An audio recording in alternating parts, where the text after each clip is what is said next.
starting with West Asia, as Israel prepares a response to Iran's last week missile strike and intensifies its operations against Hezbollah. US President Joe Biden has urged Israeli Prime Minister Netanyahu to minimize harm to civilians in Lebanon. Now, the leaders held a conversation. Of course, this happened over a phone call that lasted for about 30 minutes. And the White House says the call was direct and very productive, adding that Biden and Netanyahu have also agreed to now stay in close contact in the coming days.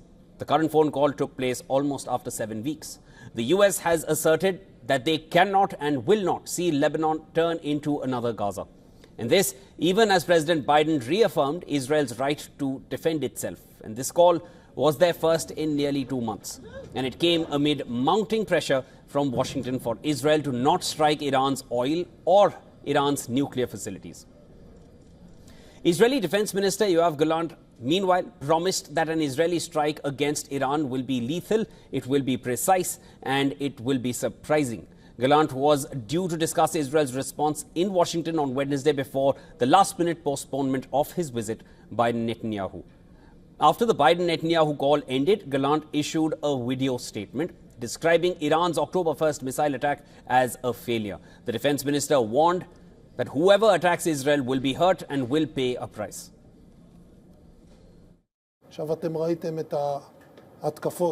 Now you've seen the attacks that the Iranians attacked us a short while ago. These attacks were aggressive, but they failed because they weren't accurate attacks.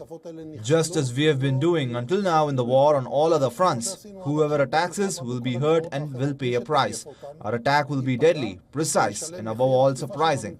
They will not understand what happened and how it happened. They will see the results. As repeated threats reinforce fears that Israel and Hezbollah are on the verge of an all-out war, U.S. State Department spokesperson Matthew Miller has said that implementation of UNSC Resolution 1701 is a priority for the United States. At a time of heightened tensions, the UN and diplomatic officials have all turned to the 2006 resolution in a bid to end the conflict. To be clear, when we say that we want to see 1701 implemented, that includes all the provisions of 1701. It doesn't just mean the provisions that apply to Hezbollah. It means Israel withdrawing south of the blue line as well. We want to see every provision implemented. United Nations officials have warned that Lebanon is staring at a catastrophic humanitarian crisis as the number of internally displaced people has now crossed 600,000. Hezbollah has said its fighters are locked in clashes with Israeli troops in southern Lebanon, using rocket-propelled weapons to repel Israeli attempts to breach the border. Meanwhile, the IDF has announced the death of reserve soldier Ronnie Ganizet during operations in southern Lebanon. Ganizet is the 12th Israeli soldier killed in the ground offensive against Hezbollah. According to the IDF, this raises the total of soldiers killed since October 7th last year to 731.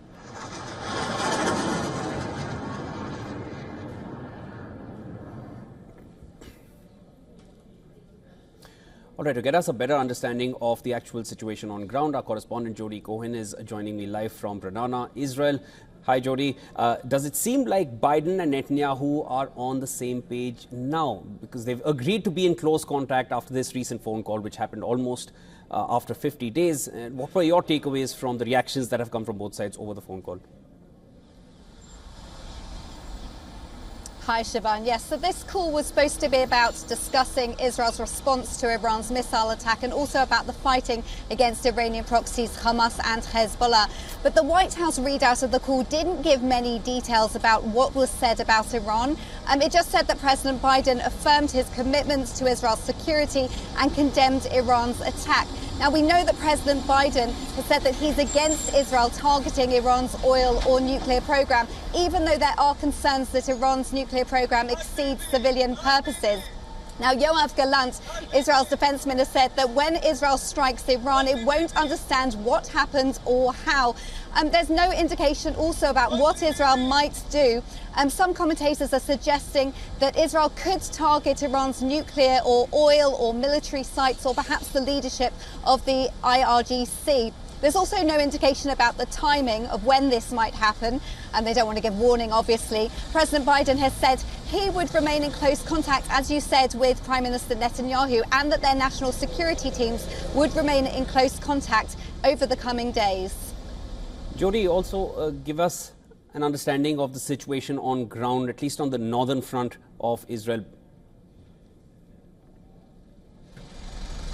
Yes, so that's obviously an ongoing. The Israel Air Force has said that they killed 2 Hezbollah commanders in South Lebanon, and the IDF say that they're striking Hezbollah weapons stores in South Lebanon and Beirut. And that's why you often see on your screens, you'll see visuals of an initial explosion of a strike, and then you'll see follow-up blasts. And that's ammunition and weapons exploding as well.